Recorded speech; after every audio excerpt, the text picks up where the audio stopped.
Hi everybody, welcome to Frannie's Square. Today we're going to be talking about this wig.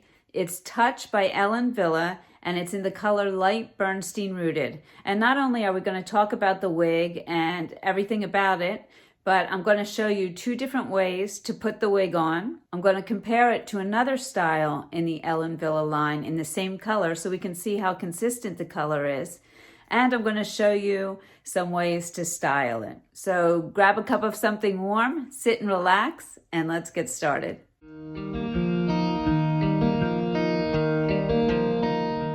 Okay, so I will be showing you what this looked like right out of the box. I haven't done much to it, but I have combed it a little bit and played with it a little bit, but you'll get to see it right out of the box.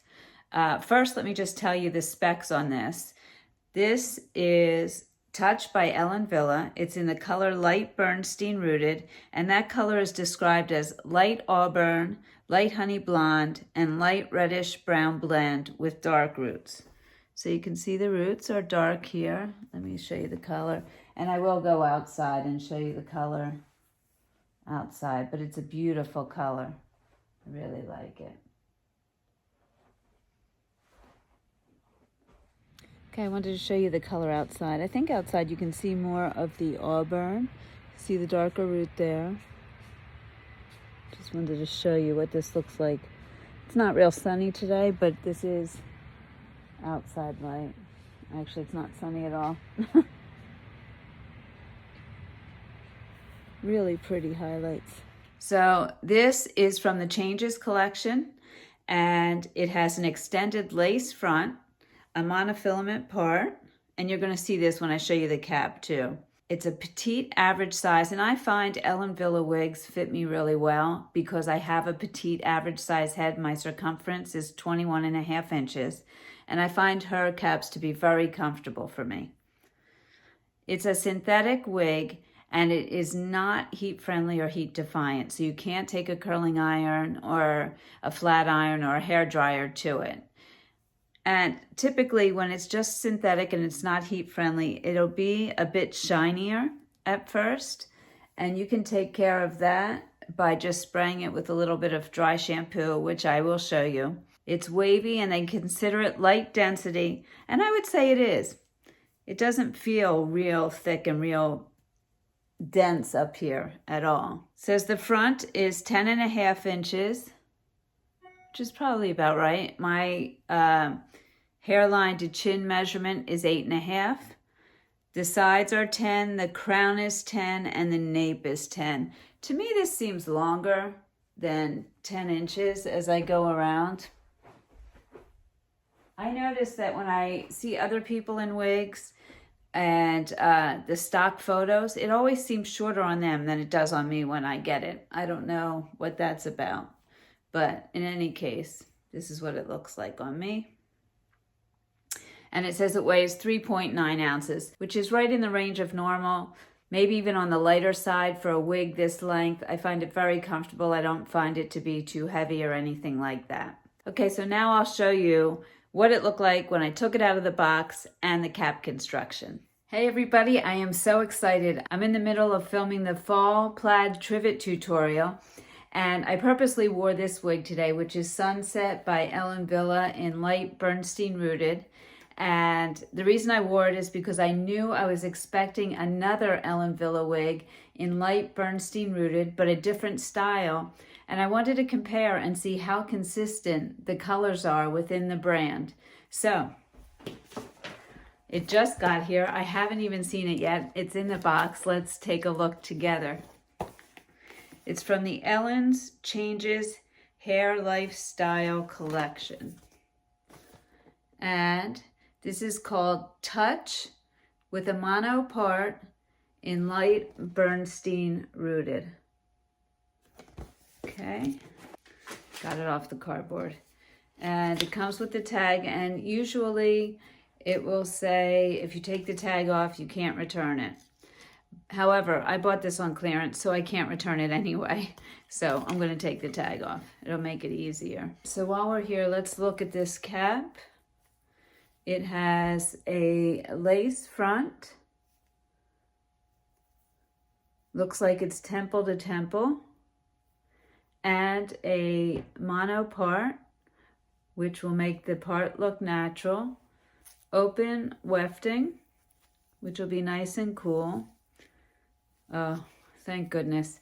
Extended nape with the nice fabric, not that itchy lace, and it has Velcro adjusters. Now I find Ellen Villa, I think this is my third of her wig, that they fit me so well. I'm a petite to average, and they're just so comfortable. This one is comfortable, and it's lower density, so it really looks like your natural hair, and I will be doing a review on this one as well. Okay, so as I said, adjustable Velcro straps, and the ear tabs also that nice material. So I am going to take this wig off and put this, oh, before I do that, let's compare the color, right? That's what I said I wanted to do. So here it is, and I would say that looks pretty consistent. There's the roots. Pretty. I like these waves. I wanted to get something mid-length with some nice loose waves. I think this is going to be great. All right, so let me take this off. Okay, so excuse my hair because this is my natural hair. You can see how thin it is. People have said that it's very fine, but I have a decent amount of it, but it just doesn't do anything anymore. So Dina had asked me to show how I put on a wig, so I'm going to do that. So the first thing I do is I take my hair and I pull it back, and I just put one of these clear, you can't even see it really, rubber bands on it. I get a whole, I'll link it below, but I get a whole can of them for, I think it's like $5 or something. And I just pull that hair back. So it's a teeny tiny ponytail. There's not much for me to pull back. Okay, then I take a wig grip. And this wig grip has a lace part and lace front. So I like to use that with wigs that have a lace front and a monofilament part or top. So to put this on, my tag always faces out. If you look at the stitching here, you see that thicker stitching on the top, and on the bottom it's thinner. That's how I always know I'm in the right direction here. I put the part over my part, and then I Velcro this in the back. Okay, so that kind of just holds my hair in place, and then I pull this up so that my hairline is showing. All right, so that's what that looks like. Some people use wig caps. I haven't had much luck with that because I find they slip off. Maybe I'm not doing something right, but I don't feel like I really need it. Now for everyday use, this is all I do. I use the wig grip and I put the wig on. When I'm going bowling, I always glue down the front. I will show you that also. But right now I'm just going to show you with the wig grip. So let's take the wig. Now I have done nothing to it. I haven't done anything to the part or anything. The one thing I will do when I first get it is just shake it a little bit. Get those hairs away from the cap a little bit. When the hairs are pushed down on the cap, it looks so unnatural and wiggy. Okay, now to put on a wig, let's see if you can see this. I hold the wig on either side. This is the back of where the tag is. I haven't adjusted it for my size head, but I just want to show you this. And then I'm basically going to go head first into my wig, putting this lace front right about here, way too low, okay? So I'm just going to do that, put my head in, I put it behind my head there, and these ear tabs on the sides, I make sure they're in the same spot right above my ears, and that lets me know I have it on straight. Now I flip it up and I pull my lace back to my hairline. It's hard for me to see in the camera, so I hope I pulled it to the right spot. Okay, there we go. And that is all I do. I push in my ear tabs, push the nape under my nape, and now I'm going to grab my comb and play with this a little bit. Okay, so now I'm going to show you how I apply the wig. if I'm going bowling, if I really want it to stay and not move anywhere. And I have to say, even with the wig grip, I really haven't had it move. I think it just makes me feel more secure to know that it's glued down. So I'm going to show you how to do that.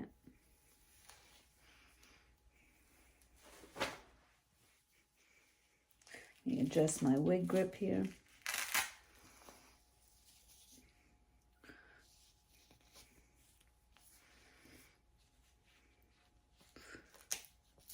Okay, pull it up.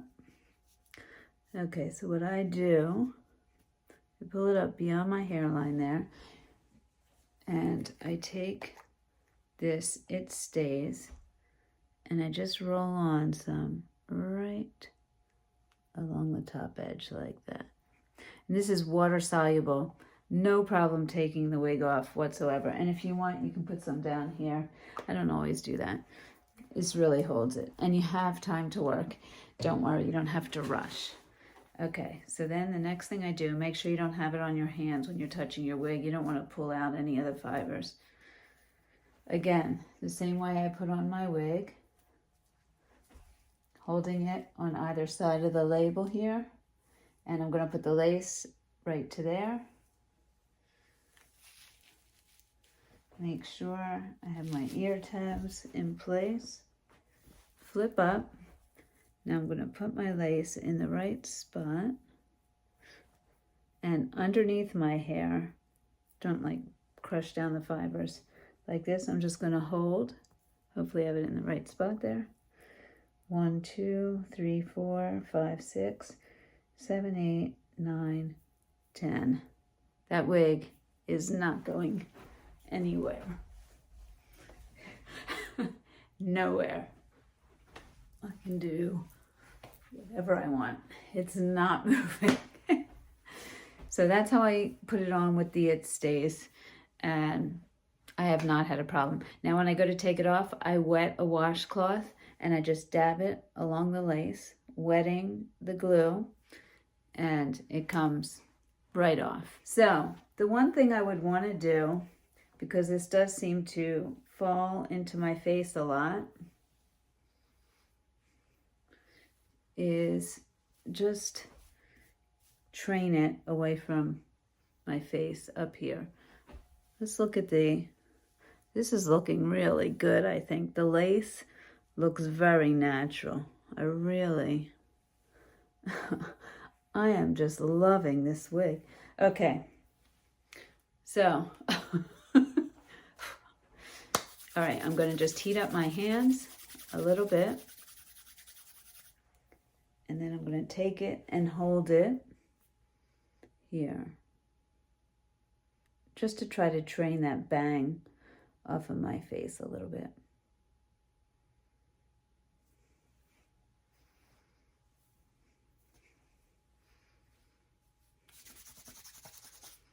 It can take a little bit of time to do it, so. Plus, I'm a little chilly in this room. I don't know what's going on today. It doesn't look that chilly out. Yeah, there we go. So it's starting to train a little bit away from my face. Let me try this side. I don't know that my hands are that warm.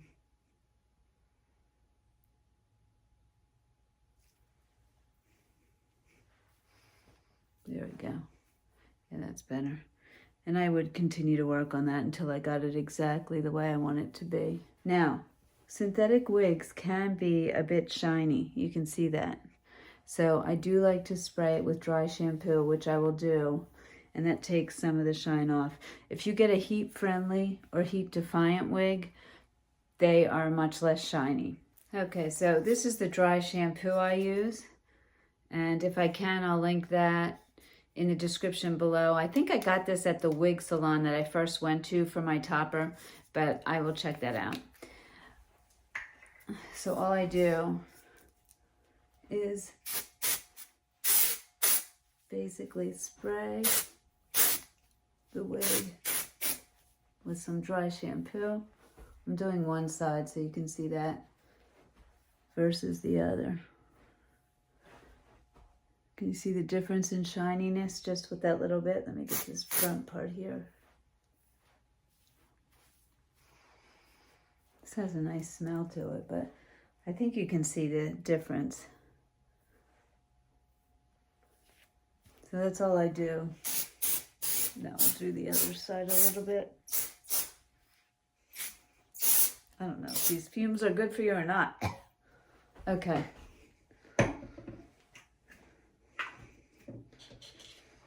Now this is basically, you're seeing it right out of the box. I haven't done anything with it, but I would definitely get the hairs away from the part.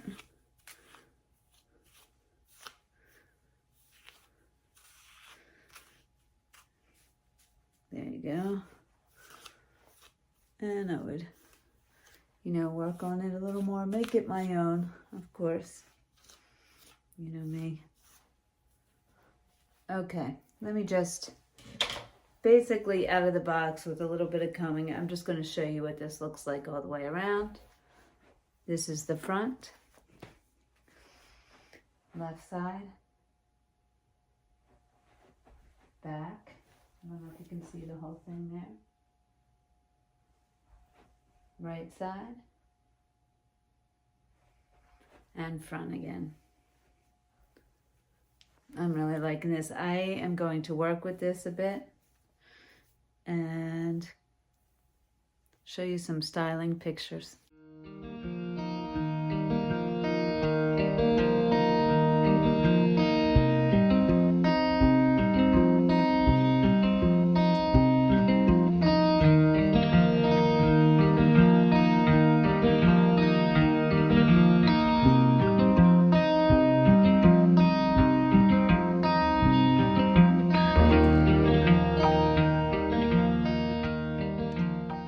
Okay, I hope you found that review helpful. If you have any questions at all for me about wigs, or if there's anything that you'd like me to show on this channel regarding the wigs, please put it in the comments below or send an email to my email address at franniesquare@gmail.com. As always, thank you so much for joining me. I truly appreciate it. Remember to make it your own, and I'll see you soon.